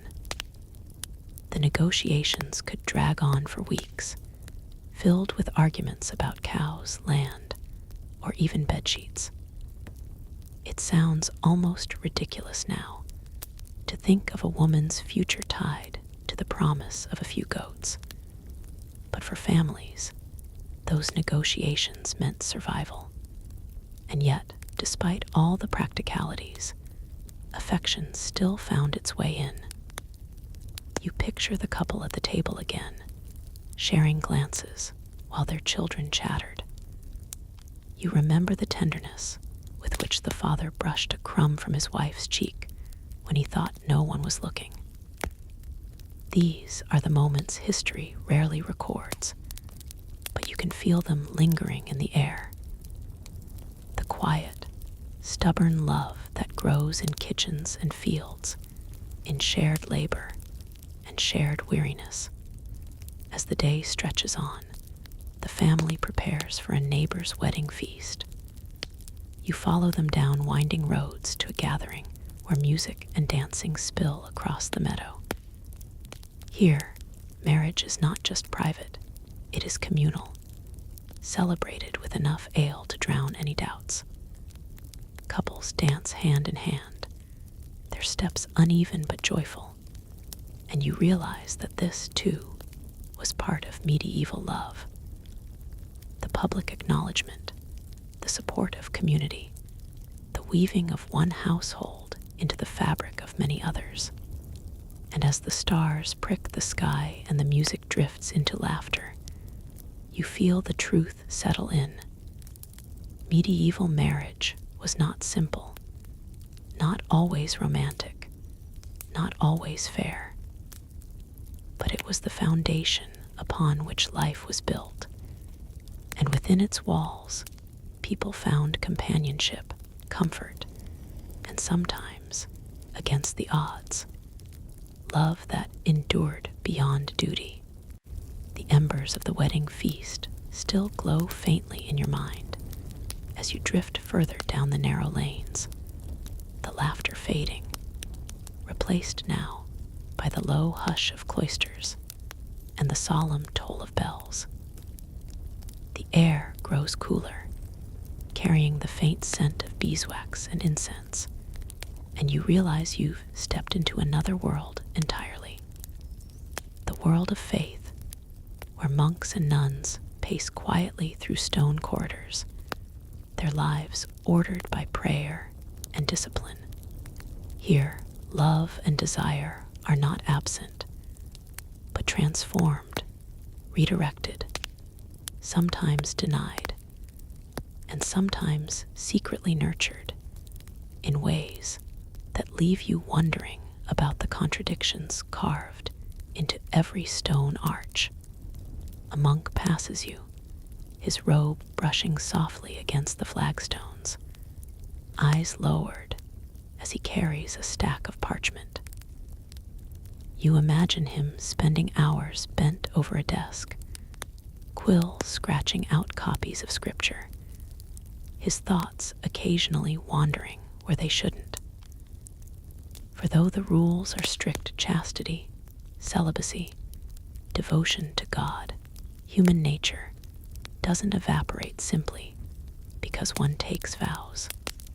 Historians still argue whether monastic communities managed to completely suppress desire, or whether the very act of forbidding it made the heart ache more acutely.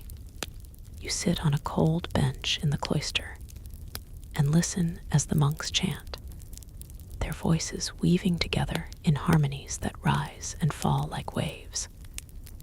It's beautiful, undeniably so, and for a moment you feel the serenity they must have sought.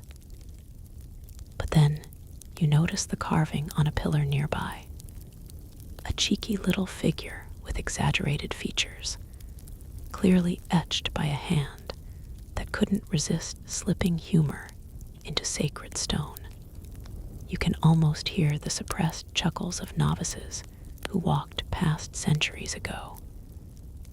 Proof that even in houses of silence, laughter and mischief existed. The nuns, too, lived with their share of contradictions. A group of them passes through a walled garden where herbs grow in neat rows, their hands brushing lavender and rosemary as they gather sprigs for the infirmary. Their vows demand detachment, yet some nuns wrote mystical poetry filled with imagery that sounds strikingly passionate. One compared her devotion to Christ as a marriage bed of the soul. Another described visions so vivid you might mistake them for love letters. The line between spiritual ecstasy and human longing blurs in ways that leave scholars debating whether these words reflected pure devotion or sublimated desire. Inside the scriptorium, candlelight flickers over illuminated manuscripts, pages gleaming with gold leaf.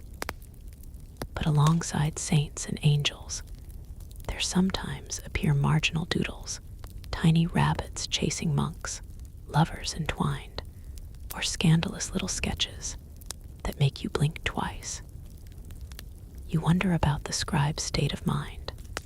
Was it boredom, rebellion, or just a sly acknowledgement that even cloistered life could not erase the world's temptations? Perhaps a bit of all three. Walking deeper into the abbey, you hear whispered confessions carried through thin wooden screens. A monk kneels, murmuring sins that sound suspiciously human, thoughts that wandered, glances that lingered. The priest on the other side offers absolution, but you can't help thinking of how often these confessions must have repeated. Desire was considered a constant battle, a tug-of-war between body and soul, and every slip was catalogued, confessed, and forgiven. Until the next slip, you pass into the refectory, where long wooden tables stretch beneath vaulted ceilings. Meals are eaten in silence, while a brother reads aloud from scripture. The food is plain pottage, bread, perhaps a bit of cheese, and you can almost taste the monotony. You joke quietly to yourself that no wonder monks had wandering thoughts. Anyone eating boiled turnips for the 1,000th time might dream of forbidden pleasures just to break the routine. Yet not all was restraint. Some monasteries and convents became surprisingly comfortable, with wealthy patrons sending donations that filled cellars with wine and kitchens with meat. Chronicles whisper of abbots living a little too richly, of abbesses accused of lax discipline, of scandals hushed up by local authorities. You recall one case where a bishop complained that a convent had become more of a social club than a house of piety, with feasts and visits that blurred the line between spiritual retreat and noble household. Still, many genuinely sought to redirect their capacity for love into other forms: love of learning, of God, of community. The libraries filled with copied texts are a testament to that devotion. You trail your fingers along the spines of volumes lined neatly on shelves, thinking about how this act of preservation, born from disciplined hands, eventually gave the world much of what we know about the past. Maybe, you muse, this too was a kind of love, one that outlived the fleeting desires of flesh. Out in the cloister garden again, you hear bees buzzing around the flowers, their sound oddly soothing in the stillness. A nun kneels to tend the hives, her veil fluttering slightly in the breeze. She glances up and smiles faintly, and you catch the warmth in her eyes.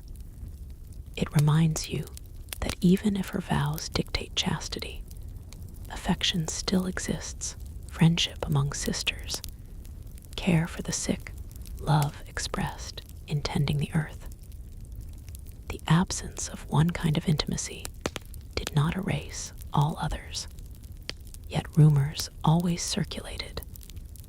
There were tales of monks sneaking from cloisters at night, of nuns meeting lovers at the convent wall, of secret children hidden or whisked away. Some of these stories were likely exaggerated, fueled by scandal-hungry outsiders. Others, though, may have held kernels of truth. After all, people are people, even under vows, and temptation sometimes won. Church records occasionally note cases of discipline, punishments handed down, penances imposed. Behind the serene stone walls, drama lurked like a shadow. As you wander toward the chapter house, you reflect on how medieval society both admired and mistrusted those who chose religious life. They were revered for their devotion, yet also suspected of hypocrisy. They symbolized the highest ideals of chastity and spiritual love, while also embodying the risks of what happens when natural instincts are pressed too tightly under rules. Scholars still argue whether monastic celibacy was broadly successful, or whether it mostly produced endless cycles of guilt and confession. You sit on a low wall, feeling the cool stone against your palms, and watch the sun dip lower. In that fading light, you picture a monk walking in the cloister walk, his hands clasped, his lips moving in prayer. Does he truly feel free of desire? Or is he simply learning to live with the quiet ache of longing? And the nun across the garden, humming softly to herself as she gathers herbs, does she ever wonder what might have been? Or does she find satisfaction in the life she chose? The questions drift like smoke, never quite answering themselves only deepening the mystery. In the distance, bells toll again, summoning the community to evening prayer. The sound rolls across the fields and villages beyond, reminding everyone peasant, noble, or pilgrim that love in the medieval world did not belong solely to marriages or songs. It also lived here in devotion, in discipline, in the struggle between body and spirit. You step inside with the monks, your footsteps echoing, and for a moment, you feel that mixture of serenity and tension that defined so many lives within these walls. Perhaps the truest picture of love in monasteries and convents is not one of absence, but of transformation. Desire redirected into chants, into illuminated pages, into gardens and hospitals, and quiet acts of care. Yet, beneath it all, the human heart still beat, sometimes faithfully, sometimes rebelliously, always reminding you that even stone walls could not silence its rhythm. The monastery bells fade into the night, leaving behind a hum that seems to linger in your bones. And as you walk away from the cloister walls, you find yourself drawn toward a livelier sound, lutes and drums, the faint laughter of people gathering under torchlight. You are slipping into another corner of medieval life entirely, where faith still looms in the background, but where people find their release not in silence and prayer, but in the shared pulse of music, stories, and entertainment. Here in taverns, fairs, and courts, love and desire find their stage in song, dance, and performance. A torch sputters as you step beneath a wooden sign carved with a crude animal, the marker of a local tavern. Inside, the air is thick with smoke and the scent of ale. A minstrel perches on a stool, plucking strings, his voice weaving a ballad about two lovers separated by war. Around him, villagers sway along, some with tears in their eyes, others laughing at the embellishments he slips in. You notice how the song, though simple, holds the room's attention completely, proving how central music was in shaping people's ideas of romance and desire. Historians still argue whether these songs reflected reality or pure fantasy, but for the people listening, it hardly mattered. They carried those verses home, humming them by the hearth, shaping their own feelings to the rhythm of the tune. You edge closer to the fire and hear another tale told by a traveling jongleur, one far less polite. He launches into a bawdy story about a clever wife who outsmarts her jealous husband, complete with exaggerated gestures and cheeky winks. The crowd roars with laughter, slapping tables, spilling ale, not offended in the least.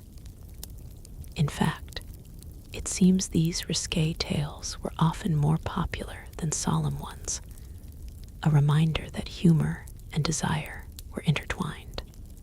You can almost imagine a medieval listener chuckling as much from embarrassment as amusement, hiding their smile behind a mug. A serving woman bustles past, balancing a tray of mugs with the skill of someone who has dodged grasping hands for years.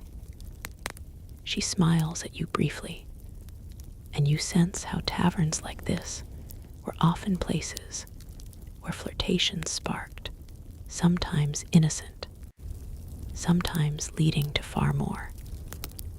The lines between performance and life blurred, the very songs about love and seduction gave courage to those who wanted to try it themselves. Outside, the night market stretches with stalls selling roasted chestnuts, spiced wine, and trinkets. A troupe of dancers spins in a circle, their skirts flaring as pipes and drums beat out a rhythm. You notice how the crowd grows denser, how eyes linger on the dancers with more than just admiration for the steps. These were spaces where people could brush hands, share glances, and enjoy the kind of proximity forbidden in more rigid settings. A medieval fair wasn't just about goods. It was about chance encounters. And sometimes those encounters turned into whispered promises exchanged in the dark. You drift further, and suddenly you're in the presence of courtly entertainment, more refined, yet carrying its own pulse of longing. Troubadours sing of knights pining for unattainable ladies, weaving verses so polished they sound almost like prayers. A noblewoman leans forward, clearly enchanted, though you suspect she also knows the performance is more theater than truth. Courtly love poetry celebrated longing that could never be fulfilled. And maybe that's why it captivated audiences. The thrill of desiring what was forbidden or impossible. But even in these polished courts, entertainment had its quirks. A jester capers across the floor, bells jingling, making lewd jokes that toe the line between tolerated and scandalous. You grin as he mocks a knight's blushing face, claiming he's thinking more about the cook's daughter than about God. The hall erupts in laughter, proving that even among nobles, humor often slid into the suggestive. Entertainment wasn't just distraction. It was a mirror of what people actually thought about love and desire, exaggerated and dressed up in rhyme or rhyme-breaking antics. The church, of course, frowned on some of this. Preachers warned against songs and plays that inflamed lust or mocked chastity. You imagine sermons thundering against taverns, only for the same congregants to sneak back in after sunset. The tension between official morality and popular entertainment was constant, like a tug-of-war between pulpit and stage. Scholars still debate whether the church's scolding reduced the influence of bawdy tales, or whether it only made them more enticing. As you sit on a barrel, listening to another minstrel, you notice how many of the stories blur humor and tragedy. A song about a woman who tricks her husband to meet her lover in secret shifts seamlessly into a verse where she is caught and punished. The audience laughs at the trickery, then sighs at the downfall, almost like they are rehearsing both possibilities at once: the thrill of romance and the danger of being discovered. Entertainment was both fantasy and warning, giving listeners the space to feel without having to risk much themselves. You wander further into the fairgrounds, where puppet shows draw children, though the scripts are often less innocent than they appear. A puppet priest wags his finger at a puppet soldier, only for a puppet maiden to swoop in and distract them both. The parents chuckle knowingly. The children laugh at the silly voices, and you see how humor became a safe vessel to explore topics that were otherwise off limits. It's almost comforting, realizing that even centuries ago, people needed ways to laugh about the things they couldn't discuss openly. Somewhere near the edge of the crowd, a fortune teller lays out cards on a cloth, promising glimpses of future love. A young couple leans in nervously, hanging on every word. Whether or not anyone believed in such predictions, they provided a ritual space to voice hopes and fears, desires for romance, marriage, children, or even forbidden affairs. You wonder if the cards themselves mattered less than the shared moment of imagining a story together. As you leave the fair and return to the quieter paths, you think about how entertainment filled the spaces between labor, prayer, and duty. It allowed peasants, nobles, monks sneaking in disguise, and merchants alike to indulge in fantasies, to laugh, to cry, to feel desires they couldn't always act on. And in doing so, it shaped medieval notions of love, not just as duty or sacrament, but as something sung, joked about, danced into existence. Even now, echoes of those songs linger. The melodies that carried longing across smoky taverns, the laughter that shook halls, the sly jokes carved into puppet scripts. Love was not only lived, it was performed. And in performance, it became communal, something shared across tables and fields. And as you step into the night, you realize that in many ways, these performances still whisper through our own stories, our comedies, our songs, binding us to those who once sat in the glow of torchlight, chuckling at a bawdy verse and dreaming of something more. The night air cools as you wander further, away from the raucous fairs, the taverns thick with smoke, and the court halls brimming with clever rhymes. The landscape stretches wide, quiet fields, and winding dirt paths under a pale moon, and you realize that the story is drawing to its close. All these pieces you've been carrying, church sermons, herbal brews, whispered vows, tavern songs, and noble poetry, begin to settle into a clearer picture. Love and sex in the medieval world weren't just hidden away in a corner. They were woven everywhere, into daily chores, feasts, fears, and laughter. What began as sacred, controlled, and often dictated by the church spilled over into lived reality, shaping the way people dreamed, joked, and touched one another. You find yourself standing at the edge of a village green where the remnants of a midsummer celebration linger.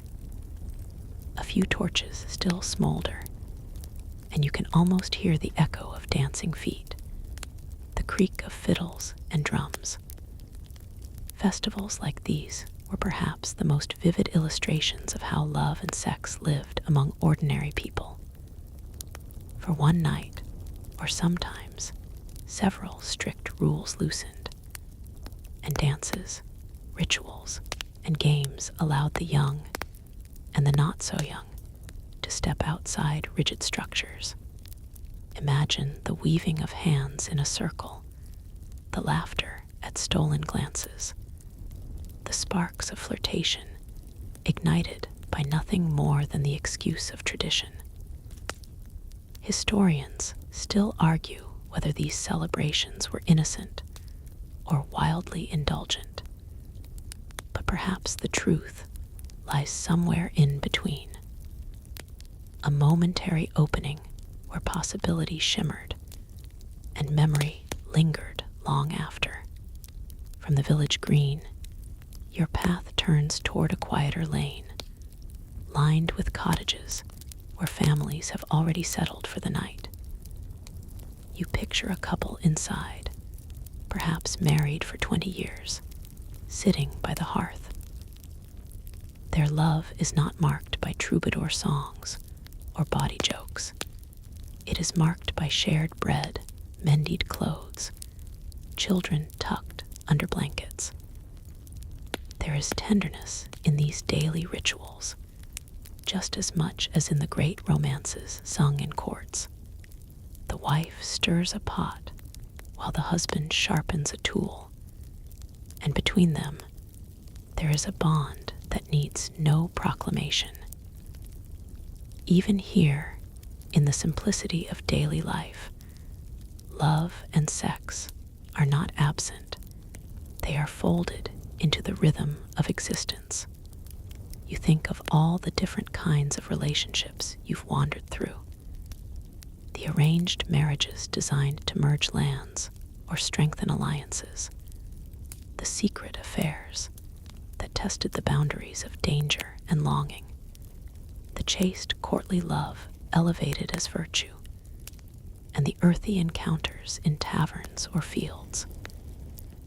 What binds them together is not one definition of romance, but the way each person carried longing, duty, and desire in their own fragile human way.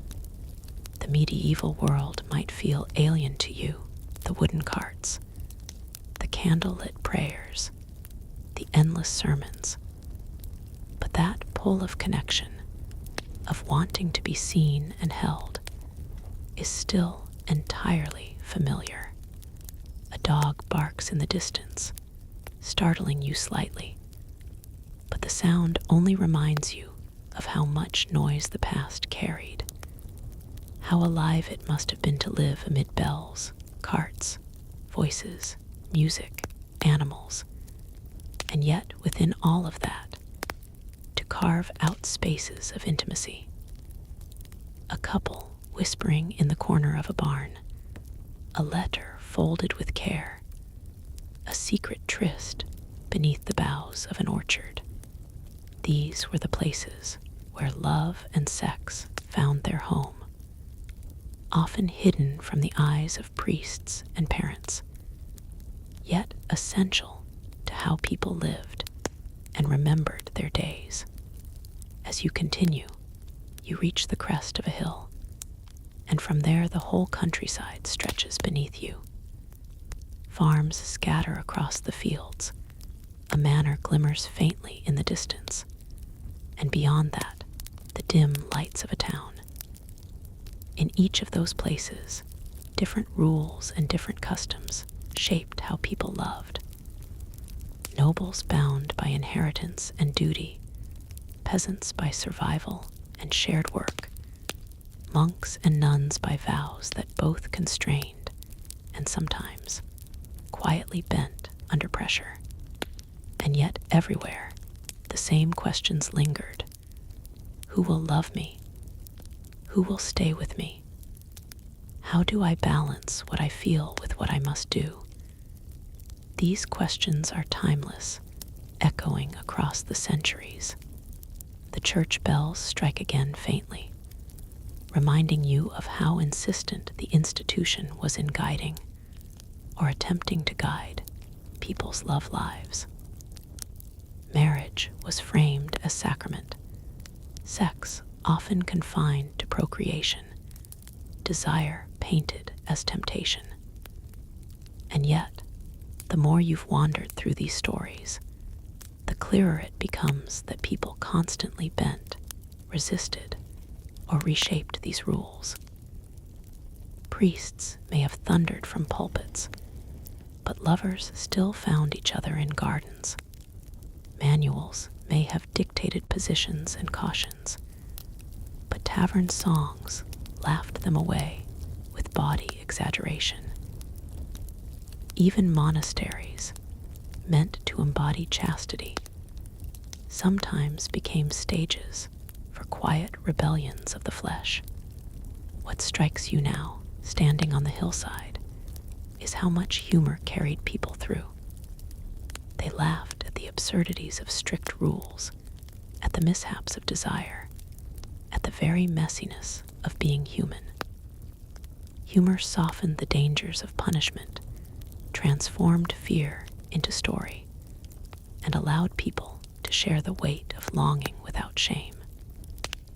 You remember the puppet shows, the jests, the sly asides in love poetry, and realize that humor was as vital as love itself in making medieval life bearable. And yet, you also remember the danger. For every story of laughter, there was also risk of being caught, punished, shamed, or cast aside. Desire could uplift, but it could also unravel. The balance was precarious, and people walked it carefully, some more successfully than others.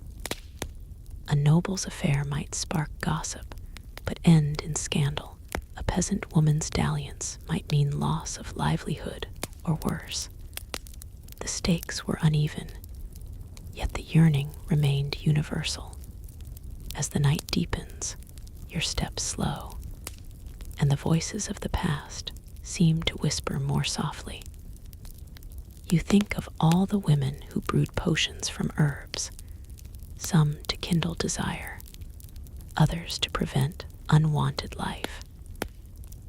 You think of men carving songs into wood or scratching poems into scraps of parchment, their words fragile yet enduring. You think of children conceived in passion, raised in households both humble and grand, each one a reminder that love and sex were never abstract concepts.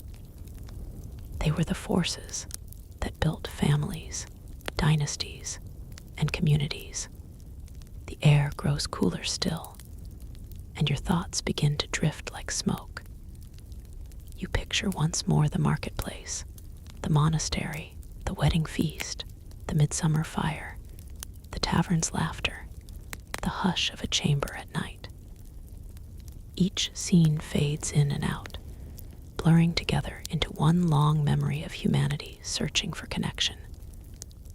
You realize that, in the end, love and sex in the medieval world weren't so different from now. They were complicated, messy, joyful, risky, and necessary. People sought not just survival, but touch, affection, laughter, and the comfort of another soul close by. Now, as your journey winds down, the pace softens. You breathe slower, as though lulled by the rhythm of all those old songs and footsteps. The moon is higher, silver on the fields, and even the village below seems to sleep. You feel a calm settle in, knowing that while centuries separate you from these people, the core of their longings is familiar, tender, and universal. The lessons you carry are not of strange customs or dusty rules alone, but of the shared human truth that even in strict times, love found a way to bloom. Let yourself rest here at the edge of that medieval night. Imagine the torchlight dimming, the laughter fading, the quiet of the hearth returning. You are safe with the knowledge that the story has come full circle, from sermons to secrets, from herbs to humor, from vows to verses. It is enough to know that people before you loved and feared and laughed and reached out for one another in ways that will always echo. Breathe gently now. Let the fields darken into silence, the roads stretch quietly ahead, and the last embers of song fade into the night air. The journey is complete, and all you need to do is close your eyes, carry those whispers into your dreams, and drift peacefully, easily into sleep. The stars above are scattered like pinpricks of silver, across a velvet black sky, and you notice how quiet the world feels after so many echoes of music, sermons, laughter, and whispered promises. The medieval landscape has slowed to a hush, and yet the silence is not empty. It hums with memory, with the soft traces of countless lives that unfolded beneath those same stars. You keep walking, letting your mind drift, and the stillness itself becomes another kind of story, even when the world around them grew quiet. People in the Middle Ages still carried within themselves the weight and warmth of longing, devotion, and desire. You picture a solitary figure by the edge of a river, perhaps a shepherd who has finished tending his flock for the day. He sits alone, the night wrapping around him, and his thoughts wander to the woman he hopes will notice him at the next fair. There are no songs here, no tapestries or ornate letters, only the raw simplicity of imagination, of hoping that tomorrow will bring a smile or a shared word. This quiet yearning is as much a part of love's story as the grand tales of knights and noble ladies. Love often lived in silence, in private prayers, in daydreams during work, in the long stretches of waiting that defined medieval life. The river glimmers faintly in the moonlight, and you can almost hear it flowing steadily, carrying away the whispers of these small desires. How many people stood on its banks, thinking about someone they missed, someone they longed for, or even someone they had lost. Medieval life was shadowed by mortality in ways hard to fathom now. Plagues, famines, wars, and accidents meant that love was often laced with grief. Yet grief itself deepened the intensity of affection, for every embrace might be the last. That knowledge made each kiss, each night of closeness, heavier with meaning, as though people clung all the tighter because the world around them was so fragile.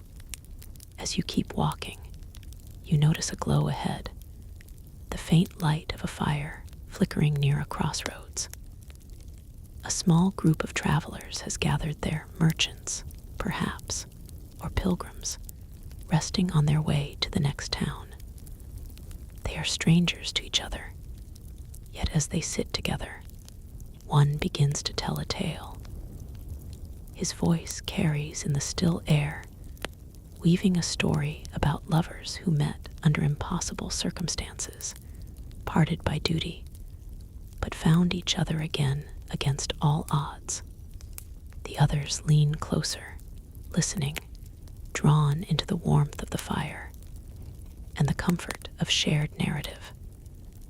Storytelling itself was one of the ways love survived, passed down, imagined, and reshaped. It gave people hope, even if their own lives were narrower, harsher. Through stories, they could believe in devotion that endured, in passion that defied rules, in tenderness that outlasted time. One of the women at the fire hums softly when the story ends, a tune that rises like smoke. It is a lullaby, but within its verses hides an old love song, half forgotten. These tunes traveled from place to place, shifting words as they went, carried in memory rather than ink. You realize that songs, too, were vessels of longing. A melody could hold a man's yearning for a woman he might never marry, or a woman's grief for a husband lost to war.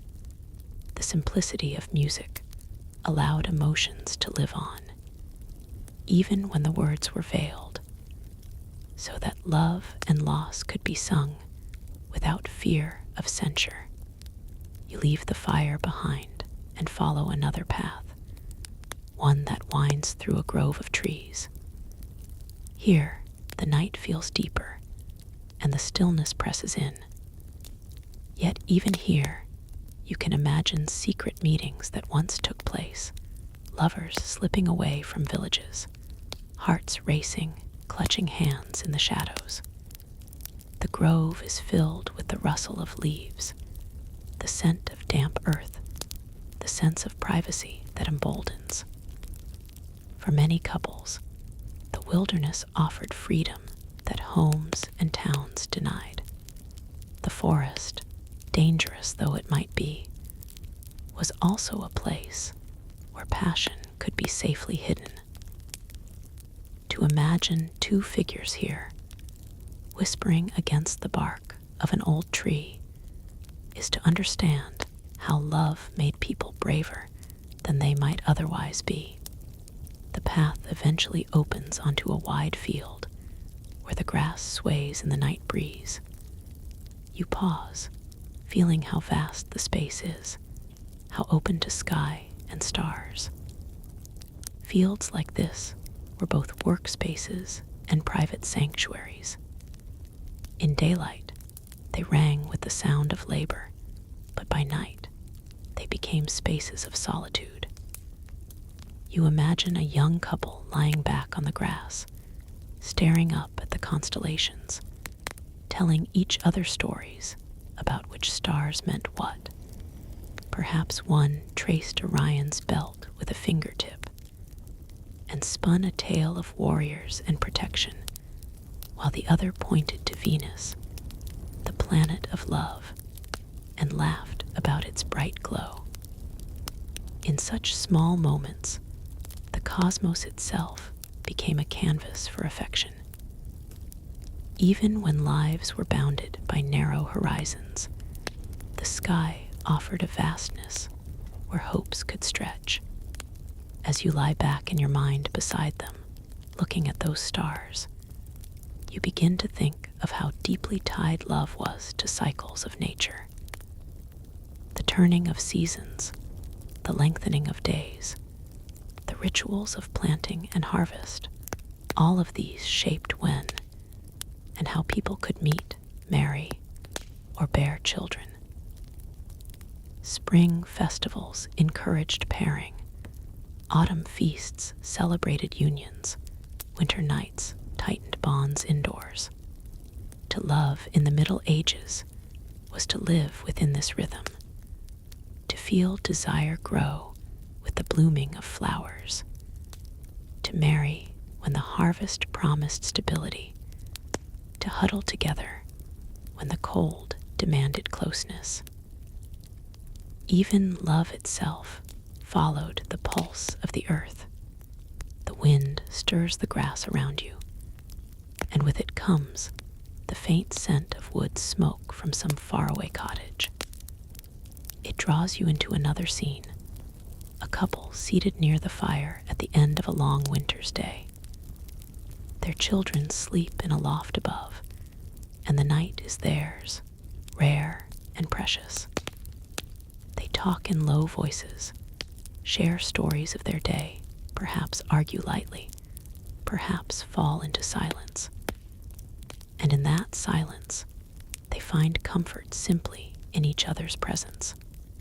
For all the passion and scandal, for all the songs and sermons, so much of medieval love was simply this: the quiet companionship of two people who chose to face the uncertain world together. You linger in that warmth for a while before wandering again, your mind unspooling threads of memory. It strikes you that in every era, love has always carried two faces, the one sung, praised, and exalted, and the one lived quietly daily, often unrecorded. The medieval period was no different. Troubadours sang of noble ladies, clerics preached of sin and chastity, but in kitchens, barns, and fields, real couples built lives together. It is the balance between the lofty and the ordinary that made love in that time so human, so enduringly recognizable. The road now leads you toward the faint outline of a ruined castle on a hill. Its stones are broken, ivy crawling across what once were proud walls.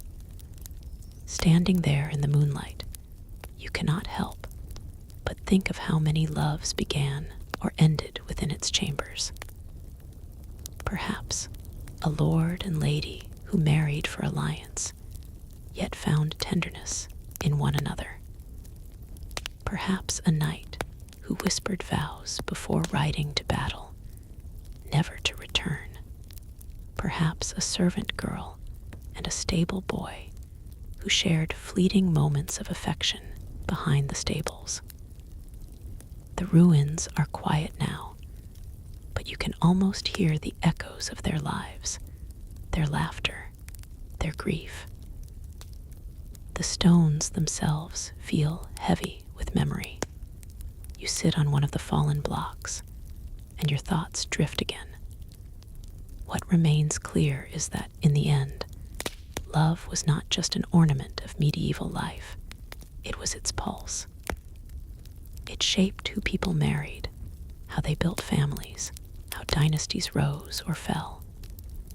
It inspired art, song, and poetry. It defied rules and boundaries.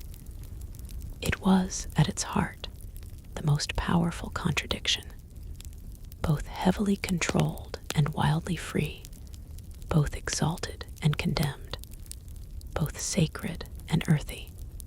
It survived because people could not help themselves. They reached out for one another, again and again, across centuries. The castle fades into shadow, and you feel yourself walking back down the hill, returning toward the village where smoke curls lazily from chimneys. The night is deep now, and most of the world sleeps. You, too, feel sleep tugging at your thoughts, but before it takes you, you realize that this long journey has shown you not only how medieval people lived, but how much of yourself you can see in them. Their fears, their joys, their longings, they are not so different from yours. And perhaps that is the most comforting thought of all. That love, however shaped by time and custom, has always been a thread uniting human lives. You breathe deeply, letting the cool air settle your mind, and feel the weight of centuries easing away. The fields, the groves, the castles, the songs, all of them blur into a gentle haze, a tapestry fading into dusk. What remains is a sense of continuity, of shared humanity, of the knowledge that across ages, people have always searched for closeness, for laughter, for comfort in another's arms. You let that truth rest within you, as steady as the stars overhead, and with it comes the quiet invitation to let go of the waking world. Your steps slow. The village is quiet. The stars remain above, eternal. You allow your thoughts to drift, soft and unhurried, like the river flowing endlessly on. The story is not ending so much as dissolving into stillness, leaving only peace behind. You close your eyes, lean into the hush, and surrender at last to the deep, timeless calm of sleep.